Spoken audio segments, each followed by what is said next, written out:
Well, I think there's some sort of a camera or something around here. Whoa! Welcome to the superpilotish channel. My name's Graham Wilson, and today in my basement, I'm going to be talking a little bit about retinal detachment, or if you get like a detached retina. So that's kind of a I don't know, kind of a funny thing that happens to people generally as they get a little bit older. And I'm also going to be checking out today some new technology. So I'm excited about it. Hey guys, like and subscribe. I'm so excited. All these excited people. I don't know. But okay, so what I'm gonna do, I got this other monitor hooked up today. You can't really see it right now, but check it out. I have this other old computer that's in the basement here, and I just took the monitor off of it, and apparently there's some way of getting like two monitors. Man, this whole YouTube thing's getting like way too high tech. But anyways, I got kind of this other idea for this other monitor, and so this is my other crappy old monitor that I got. So here we go. Check this out. The finest monitor in the world. Can you see that? Where I got it from Goodwill, and it was $15.79. Not a bad deal. It's got a big scratch on it, but who cares? It's pretty cheap. Oh, hey, Nefarious Johnson. And we're gonna put this back over here out of sight, so you guys will just think that I'm like a real super genius with all this stuff. But I'm gonna be kind of doing some stuff with the other screen. And hey, Dan, I see you pop in here too. So, what's this? Transition thumbnails include you for a while. Microphone clicking, not complaining. Oh, so, yeah, actually, guys, and hey, Ranch, I see you popped in here too. Is the audio all good and everything like that? I don't know. I might be like driving my little crappy laptop. Well, it's not that crappy of a laptop, but I might be driving the laptop processor a little bit harder today than usual with my other screen. But yeah, so there are I know of one guy in particular that gave me the real lowdown on having a detached retina. And hey, Al, I see you in here. Okay, Wrench, thanks for the feedback. The audio is good. I think the clicking was probably just my plastic cheapo monitor. But yeah, so this guy he had a detached retina, and so I asked him, "Hey, Mr. Pilot," and he was a pilot too. And I said, "So, like," and he was off flying for about 2 months, I think, and he had to get rechecked out and everything for his to get his eyes checked, and so he's good to fly. And there's a bunch of eye requirements that I won't really get into, but your eyes have to be corrected to a certain standard for reading, for seeing far. Color blindness, there's a certain standard there. But yeah, so for the detached retina, I was like, well, how did you know you had a detached retina?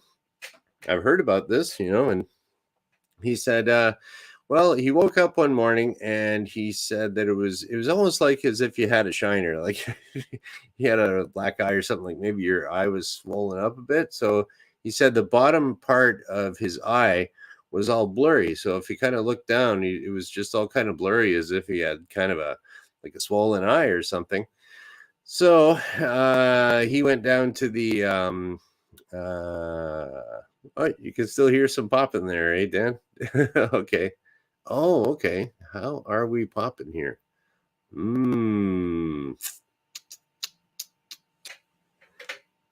don't know if that's my computer. I could adjust the gain on here, maybe. I don't know. Okay. Is the pop really annoying, guys? Because yeah, I don't really hear anything here. Maybe it's what would that be? What if I turn this monitor off?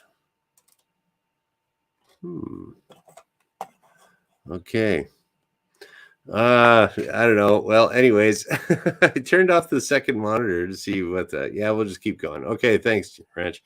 Okay, well then we'll just keep going. We're gonna deal with the pop and hopefully it's not too bad. I'll figure it out later. I'll do all my experimenting live. So let's get back to our okay, the guy, you could see kind of like the bottom of his eye was just kind of blurry and stuff. So we went down to the emergency room and they said, "Ooh, you gotta get into the go see an eye surgeon quick here." So I mean, if you went to the optometrist or somewhere, they would probably pretty quickly figure it out. It would probably figure out that you got a detached retina. So, and all this clicking, yeah, click, click, click, click. That's bugging me now, but okay, I won't be bugged. Okay, so we the guy went in there and they said, "Yep, okay, it looks like you got a detached retina," and so he had to go in and get it taken care of. So what he was saying was that the way that they did it. Now I'm gonna try my special little new technique, second monitor, really cool. Let's take a look at let's take a picture or let's take a look at a diagram of the eye. Whoa, check that out. Isn't that neat? I'm all professional here now. Okay, so here we go. I got my little over here. You can see that's the healthy eye. Okay. And so you can see everything here. Your retina is this little yellow part that goes around here. Okay, now on the where the retina has been detached now, it's the yellow part's kind of sagging in over here.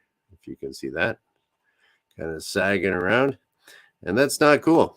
So, um, yeah. So what happens was, the way it happened, the way this guy got it fixed up, and apparently there's a few different ways of doing it, was that you could have okay, so what they do actually, it sounds pretty gross, but what they do is they take out the lens here at the front of your eye, like they'll kind of cut a flap in your eye, fold it open, and then they'll cut the lens or take the lens right out. So it's basically the same thing as if you're doing like a cataract surgery, where your lens has it'll start to get a little bit clouded here, and then you're getting cataracts, and then you got to get the lens replaced, and they stick in a new one. So that's the one thing that the guy said. He's like that because they have to take that lens out, and they just put a new one right back in. That he's good for cataract surgery for the rest of his life. So that's cool. But I mean, it's still pretty gross getting all that work done on your eye, but it's still better than going blind.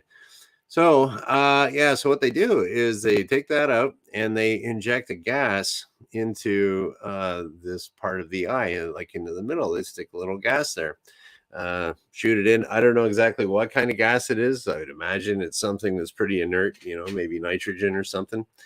And so if you've ever heard of anyone that's had a retina detachment and then had the surgery to get it fixed, you'll notice that like a lot of times they'll well, what this guy did and everyone else that I've known that's had this done is that they have to kind of lay on their belly and they got to have their head down like this all the time.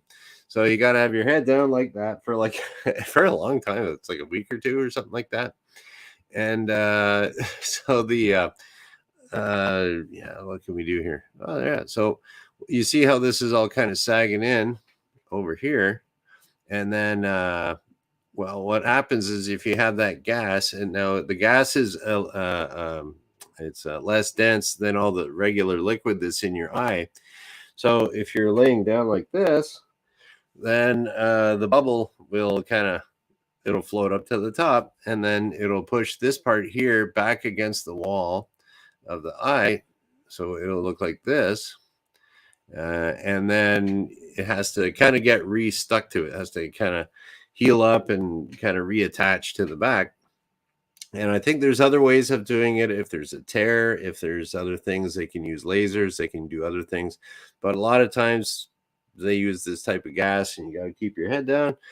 It conforms to the back of your eye, gets all healed up, and away you go. And after that, you don't, once you got a brand new lens in the front, there we go. No more cataract surgery needed for that eye, and you're all good. Another thing that I've heard that isn't doesn't really have to do with retina detachment, but and then that was another thing too that I was looking at. Is there anything that causes your retina to detach?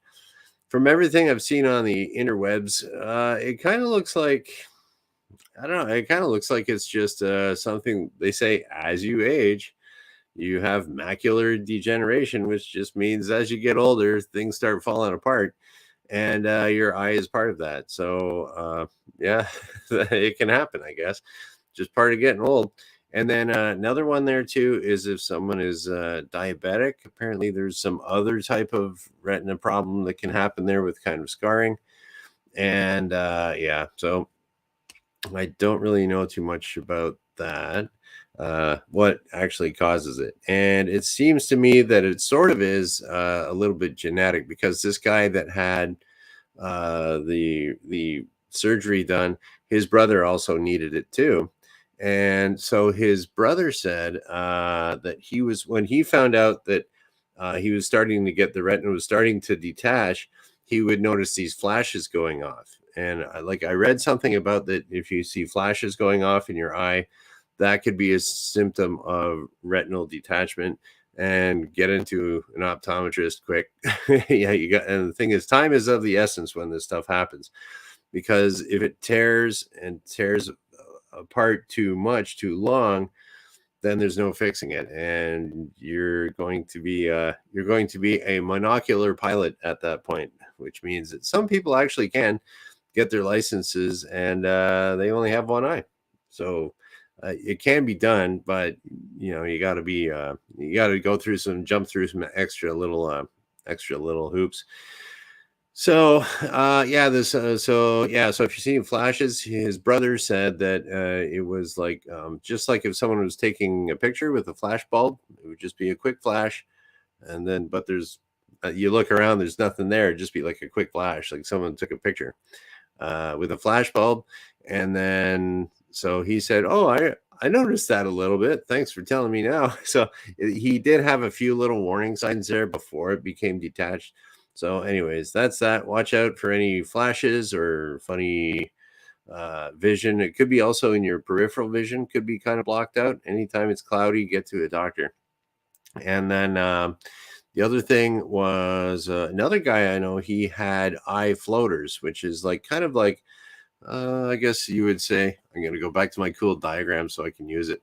So here we go. This is all your good, healthy eye, but maybe there's a bunch of, basically it's kind of like leftover junk in your in the eyeball there. So it gets kind of cloudy and stuff. And I knew a guy, he had some really bad eye floaters. Apparently it's kind of normal. I have one little tiny little one that I see. It's been there for a few years, hasn't changed, so I'm not really going to worry about it too much. But apparently that happens, that you get these little eye floaters, and then it's just like a little piece of junk in there floating around in your eyeball. If you get a lot of them and you can't see now, or apparently at nighttime, if your vision is it's really bad at night, so that's not cool. Got to get that checked out. But I knew this guy with a whole bunch of eye floaters, and what they did was they took. Here we go, back to my cool little diagram. They took all the juice out of the eye, sucked it right out, and so all the gunk and everything was in there, and then they re-injected some stuff in there. And this is very scientific, of course. That's why this is Dr. Superpilotish. And so the junk that they stick this liquid back in there, and then it eventually kind of dissolves, and then your natural bodily fluids, whatever's in there, saline and all the other fun stuff that your eye puts in there, kind of drives the other stuff out, and his eyes went back to pretty much back to normal. So that was pretty good, good for him. So a couple little things here for you today with that.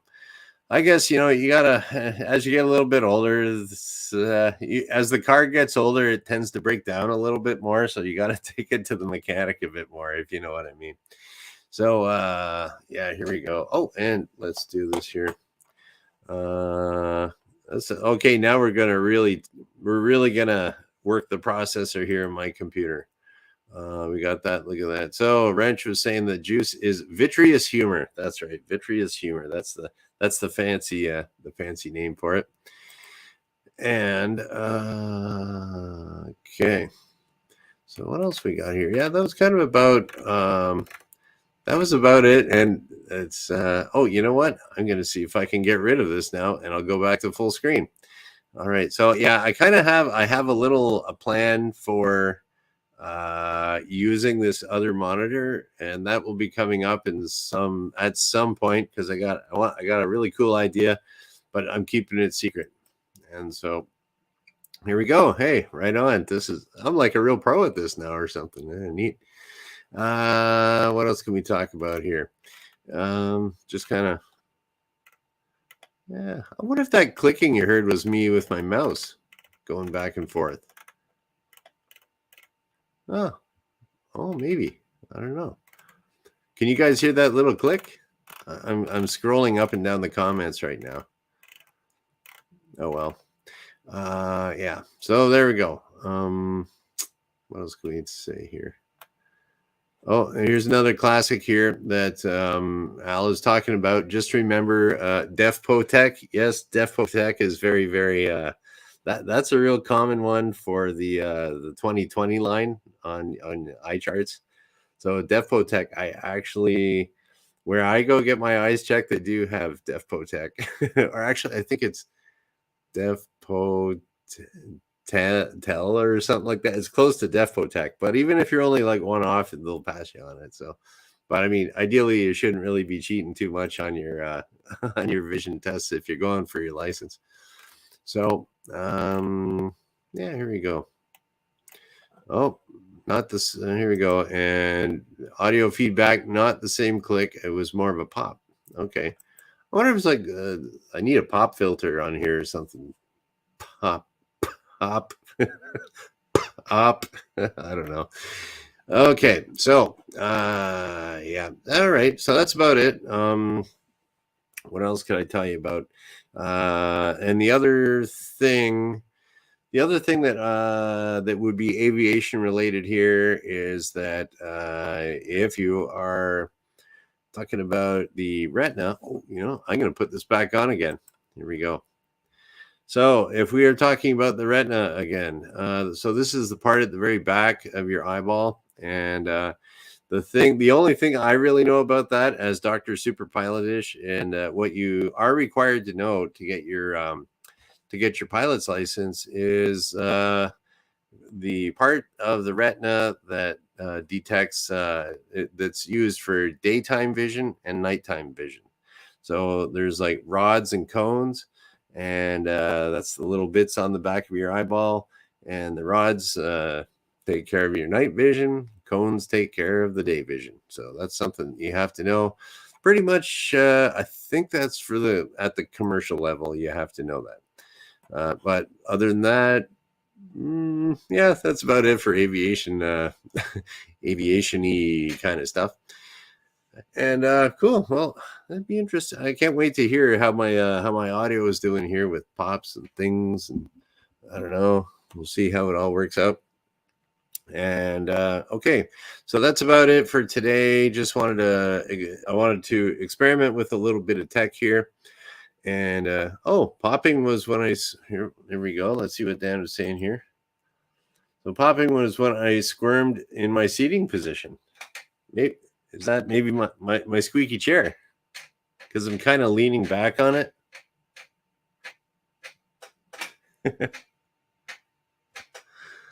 I don't know if that was it. My squeaky chair, possibly. But anyways, we'll see how it goes. Here we go. We got a good tip from Wrench here too. Was it the highway drive? The highway drive-in has cones during the day. That's a good one. So it would be the drive-in. Well, I guess it would be like if you go to a drive-in movie theater, it's closed during the daytime, it's only open at night, and you have cones there to block it off going in.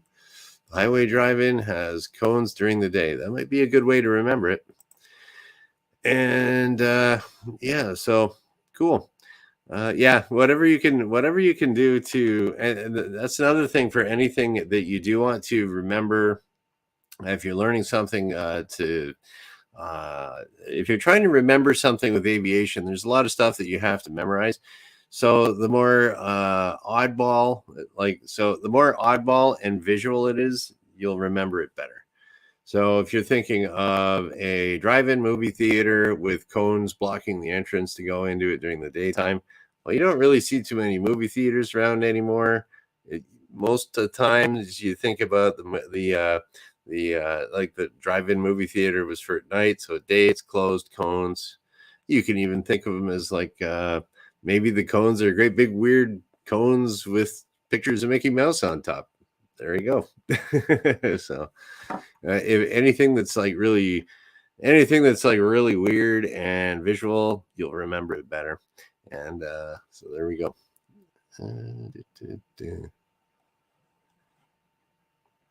Well, we got a question here. We answer all the questions at the Superpilotish channel. Dyslexic Boomer here. Can someone tell me how to tag in the chat using an iPad? I have no idea. I don't have an iPad.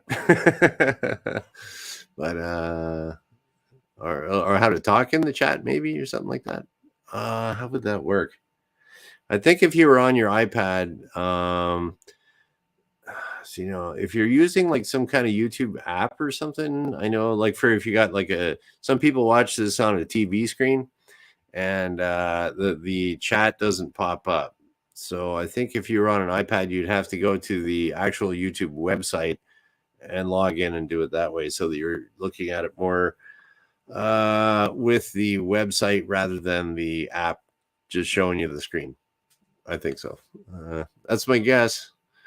Oh, here we got another one here. Another good memory tip here. Good old None Your Business is back. And hot rods screeching tires at night. Yeah, that's right. Well, yeah, just last weekend they had the Woodward Dream Cruise over in Detroit, and everyone was driving the cars up and down and Woodward. And what was it, Friday night? They're over here in Windsor. I didn't really check it out this year, but it is pretty cool to check out. If you, they got some really cool hot rods and stuff driving around. That's for sure. That's for sure. What's this here? What are you talking about here, Dan? Oops. At super pilot-ish versus at super pilot-ish. Oh, maybe something different. You're not supposed to have a space there. Maybe the spacing is critical. Yeah, that would make sense. Okay. And that's it. Shecky's here. We gotta go. Let's shut her down, man. Shecky showed up. That's it. I'm not doing this anymore. So well, thanks for coming in here, Shecky. But I'm pretty much done. So that is about it. And yeah, cool. So that's about it for the questions, and we're gonna shut her down. So today is Monday. I'm kind of planning on using my other little screen, my fancy other screen. Maybe Shecky didn't see my other little screen here, but I got an extra little screen over here hidden out of the way. And I'm going to be using that. I'm going to try to do it on Friday, I think. So don't miss that one. Friday is going to be kind of an interesting show, hopefully. And I'll see what I can do with, I don't know. I'm going to take a listen to the, see if the popping and crackling was my chair. And so Friday should be a good one. Yeah, Wednesday should be a good one too, because I do it Monday, Wednesday, Friday at noon Eastern. And we're just going to kind of shut her down, everybody. So thank you for watching. Bye.